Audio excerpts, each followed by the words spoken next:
Le nombre de personnes entièrement vaccinées au Kenya a atteint 1 208 987 le 17 octobre, alors que le pays poursuit sa campagne de vaccination à l'échelle nationale visant à contenir la propagation du Covid-19. Selon les dernières données du ministère de la Santé, un total de 4 500 179 vaccins ont jusqu'à présent été administrés à travers le pays, 3 291 192 personnes ayant pris la première dose. Le Kenya a déployé sa campagne de vaccination à l'échelle nationale en mars 2021, après l'arrivée des doses de vaccins AstraZeneca. Depuis lors, d'autres vaccins sont arrivés dans ce pays d'Afrique de l'Est, notamment Moderna, Pfizer et Johnson & Johnson.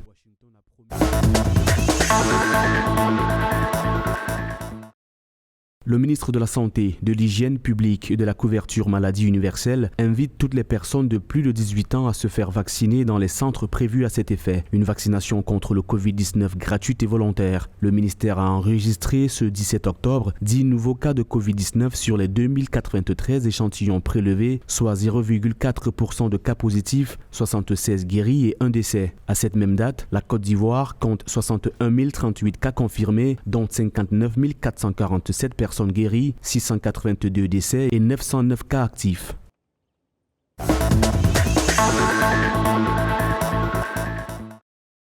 À sa sortie de la troisième vague, l'Algérie n'a pas cessé d'enregistrer les baisses consécutives des cas de contamination au Covid-19. Ces 2 dernières semaines, les infections sont retombées en dessous de la barre symbolique des 100 cas. Selon le dernier communiqué du ministère de la Santé, l'Algérie a enregistré ces dernières 24 heures 87 nouveaux cas de contamination au Covid-19 contre 93 recensés le 16 octobre. Le pays déplore également 2 nouveaux décès, selon la même source qui fait état de 71 nouvelles guérisons et de 13 nouvelles admissions en service de réanimation à cause des complications liées au virus.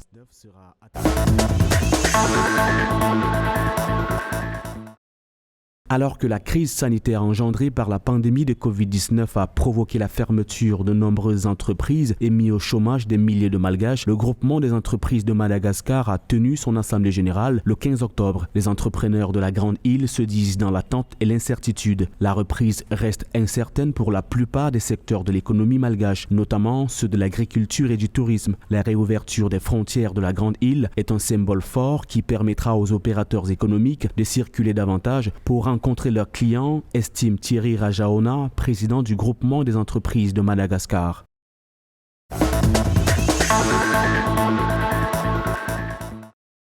Cette semaine, le Maroc passe au niveau faible de transmission du coronavirus. Annonce faite le 17 octobre par le coordonnateur du Centre national des opérations d'urgence de santé publique au ministère de la Santé et de la Protection sociale, Mouad Merabet. Après 4 semaines consécutives de transmission modérée du coronavirus, le taux de positivité enregistré cette semaine est le plus faible depuis 16 semaines avec 3,5%, a-t-il relevé, précisant que cette valeur est la plus basse avec une incidence hebdomadaire en baisse continue, outre un nombre de décès en baisse également depuis 13 semaines.